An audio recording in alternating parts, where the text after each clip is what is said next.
Udah masuk.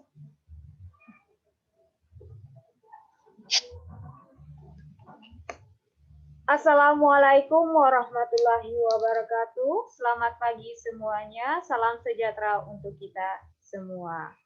Baiklah, terima kasih atas kesempatannya. Perkenalkan, saya Afifah dengan NIM A1A3181045 dari Program Studi Pendidikan Pancasila dan Kewarganegaraan Fakultas Keguruan dan Ilmu Pendidikan Universitas Jambi.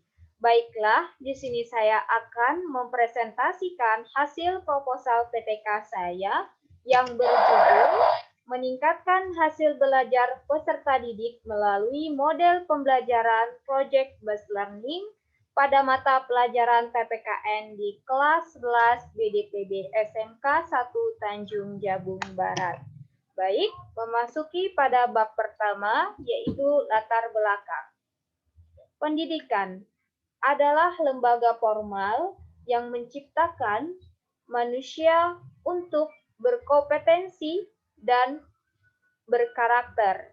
Nah, hal tersebut sesuai dengan Undang-Undang Nomor 20 Tahun 2003 tentang tujuan pendidikan nasional, yaitu menciptakan manusia yang beriman, bertakwa, berakhlak mulia, serta dapat bertanggung jawab, berpikir kritis, rasional, dan masih banyak lagi karakter-karakter lainnya. Nah, pendidikan di zaman sekarang ini mengalami kendala, apalagi ditambah dengan adanya COVID-19, di mana pemerintah mengeluarkan surat edaran tepatnya di Provinsi Jambi, di Kabupaten Tanjung Jabung Barat, di mana di sana zona merah COVID-19, sehingga pendidikan menjadi terhambat dan tidak bisa melakukan tatap muka. Nah, maka disinilah peran guru dalam menentukan model pembelajaran sangatlah penting. Nah, selanjutnya, pada tanggal 29 Januari 2021, saya melakukan wawancara dan observasi terhadap guru dan siswa SMK Negeri 1 Tanjung Jabung Barat. Nah, ditemukan beberapa masalah. Yang pertama, guru memberikan materi pembelajaran melalui modul, lalu disuruh membaca dan memahami sendiri terkait materi yang diajarkan. Kemudian, peserta didik hanya mengerjakan kuis atau pertanyaan. Siswa tidak diberi tugas untuk membuat satu produk dari hasil pemikirannya sendiri yang berkaitan dengan materi yang sedang dipelajari, sehingga proses pembelajaran yang selama ini dilaksanakan kurang memberikan ruang kepada peserta didik untuk mengolah pikirannya, sehingga hasil belajar mereka jadi kurang maksimal. Nah, inilah daftar nilai ujian akhir semester ganjil kelas 11 BDPB SMK 1 Tanjung Jabung Barat tahun ajaran 2020-2021.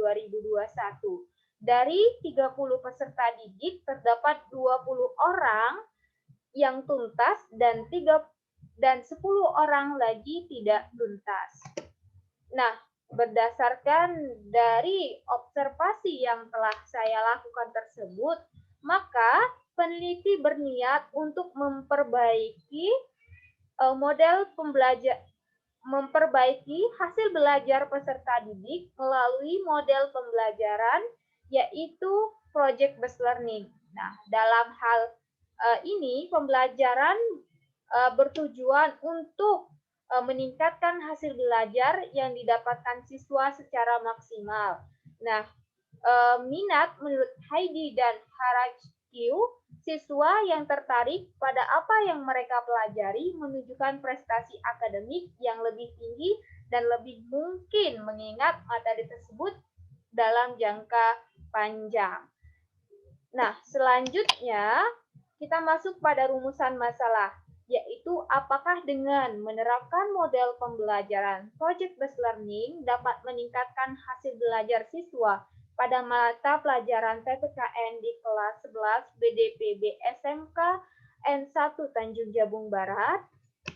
Kemudian adapun tujuannya tentunya yaitu untuk meningkatkan hasil belajar siswa mata pelajaran PPKN di kelas 11 BDP BSMK N1 Tanjung Jabung Barat hingga memperoleh rata minimal 70 sebagai efek dari penerapan model pembelajaran project based learning ini. Nah, kemudian adapun manfaatnya yaitu bagi peserta didik tentunya ini akan meningkatkan hasil belajar mereka khususnya kelas 11 BDP B SMK N1 Tanjung Jabung Barat. Nah, yang kedua bagi guru tentunya dengan PTK ini dapat menjadi masukan, menambah wawasan dan pengalaman serta memperkaya alternatif pilihan model pembelajaran yang digunakan di dalam kelas. Nah, kemudian bagi sekolah tentunya ini akan memberikan sumbangsi terhadap akreditas sekolah sendiri dari segi akademik di SMK N1 Tanjung Jabung Barat. Nah, selanjutnya kita masuki pada bab 2, yaitu definisi hasil belajar.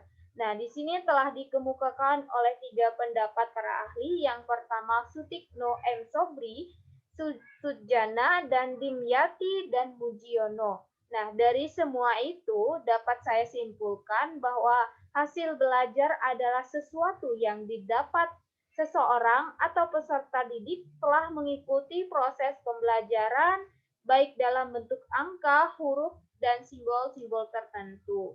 Nah, selanjutnya, faktor yang mempengaruhi hasil belajar peserta didik, yaitu terdapat 2, faktor internal dan faktor eksternal. Faktor internal bisa berasal dari jasmania, fisik, psikologi, dan yang kedua faktor eksternal yaitu dari lingkungan keluarga, sekolah, dan juga masyarakat. Nah, kemudian adapun indikator pengukuran hasil belajar. Nah, dapat dilihat dari 2 kriteria, yaitu dari proses pembelajaran itu sendiri, dan yang kedua dari hasil pembelajaran itu sendiri setelah dilakukan tes. Nah, kemudian selanjutnya definisi model pembelajaran project based learning. Di sini terdapat 3 pendapat para ahli. Yang pertama, Daryanto dan Raharjo, Sugihartono, dan Saifuddin. Yang dapat saya simpulkan bahwa model pembelajaran project based learning ini adalah model pembelajaran yang menggunakan masalah sebagai langkah awal dan pemecahannya itu melalui proyek atau kegiatan nyata yang dilakukan oleh peserta didik. Nah, selanjutnya adapun kelebihan dari model pembelajaran project based learning ini, teman-teman bisa membaca dari slide saya ada 5 kelebihan dari model pembelajaran. Salah satunya dapat meningkatkan motivasi belajar, kemudian menambah kolaborasi peserta didik, kemudian juga dapat membuat peserta didik berpikir kritis, dapat memecahkan suatu permasalahan. Selanjutnya, langkah-langkah model project based learning yaitu peserta didik dibagi menjadi beberapa kelompok, masing-masing kelompok diberikan penjelasan tentang tugas. Kelompok berusaha maksimal untuk mengidentifikasi masalah, kelompok mencari informasi dari berbagai sumber, kemudian berbekal dari sumber itu peserta didik saling bekerja sama dan berdiskusi, lalu kelompok mensosialisasikan pengalamannya melalui proyek yang telah diberikan gurunya dari permasalahan tersebut. Nah, kemudian hakikat PPKN. Nah, hakikat PPKN sendiri adalah mata pelajaran yang bertujuan untuk membina moral peserta didik. Nah, selanjutnya tujuan dari PPKN ada 2, yaitu secara umum dan secara khusus. Secara umum tentunya PPKN sendiri menumbuhkan sikap kewarganegaraan, kemudian pengetahuan dan keterampilan kewarganegaraan, sedangkan secara khusus menumbuhkan kembangkan karakter yang sesuai dengan nilai-nilai Pancasila, mempunyai komitmen terhadap konstitusional, dapat berpikir rasional, kritis, dan kreatif, kemudian berperan aktif, cerdas, dan bertanggung jawab sebagai individu maupun warga negara. Nah, selanjutnya ruang lingkup pendidikan PPKN ada 4, yaitu terkait dengan Pancasila, Undang-Undang, NKRI, dan Bhinneka Tunggal Ika sebagai filosofi suatu bangsa Indonesia. Nah, kemudian penelitian yang relevan. Nah, di sini saya mengambil 2 jurnal dan penelitian dari salah satu yaitu Denny Aspirilla. Nah, selanjutnya adalah kerangka berpikir. Nah, di sini proses pembelajaran, peristiwa belajar, dilakukan tindakan yaitu siklus pertama untuk mencari hasil belajar kelas 12 BDP BSMK Tanjung Jabung Barat dengan menggunakan model pembelajaran project based learning. Nah, kemudian apabila siklus 1 di belum memenuhi, maka dilakukan siklus kedua dan siklus ketiga sebagai perbaikan. Kemudian selanjutnya, hipotesis penelitian yaitu jika model pembelajaran project based learning diterapkan pada mata pelajaran PPKN, maka hasil belajar siswa kelas 11 BDPB akan meningkat minimal dengan nilai rata-rata 70. Nah, selanjutnya kita masuki pada bab 3 yaitu subjek dan objek penelitian. Subjek dari penelitian ini yaitu kelas 11 BDPB SMK 1 Tanjung Jabung Barat dengan jumlah peserta didik 30 orang, kemudian objeknya yaitu hasil belajar peserta didik melalui model pembelajaran project based learning. Nah, selanjutnya waktu dan tempat. Waktu yaitu selama 4 bulan dari mulai bulan April hingga bulan Juli 2021, sedangkan tempatnya sendiri yaitu di SMKN 1 Tanjung Jabung Barat, tepatnya di Jalan Manunggal 2. Nah, kemudian prosedur penelitian yaitu siklus 1, siklus 2, dan siklus 3.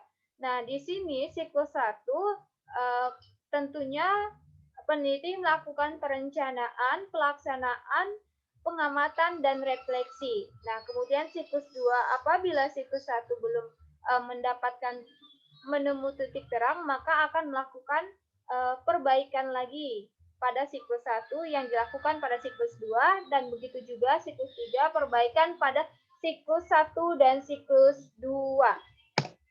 Nah, kemudian teknik pengumpulan data. Teknik pengumpulan data yaitu dapat dilakukan dengan cara observasi, wawancara, angket, dan dokumentasi. Selanjutnya, teknik analisis data. Hasil tes yang telah diperoleh selanjutnya dianalisis menggunakan teknik analisis deskriptif kuantitatif. Hasil tes tersebut kemudian dicari nilai ketuntasan belajar dan persentase ketuntasan belajar siswa untuk setiap siklusnya. Nah, inilah ketuntasan individu setiap siswa dikatakan tuntas apabila memperoleh nilai lebih dari 70.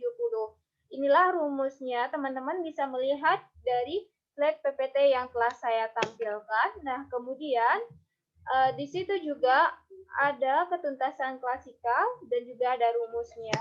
Kemudian kriteria penilaian. Nah, penelitian tindakan kelas ini dikatakan berhasil apabila telah mendapat sedikitnya 70% siswa yang mendapatkan nilai dalam mengikuti pembelajaran di atas standar yang telah ditetapkan. Nah, selanjutnya adapun jadwal penelitian. Nah, jadwal penelitian ini yaitu dari mulai persiapan dan penyusunan proposal hingga kegiatan akhir yang diawali pada bulan April dan diakhiri dengan pada bulan Juli 2021. Nah, kemudian inilah daftar rujukan yang saya jadikan daftar pustaka dari penelitian ini.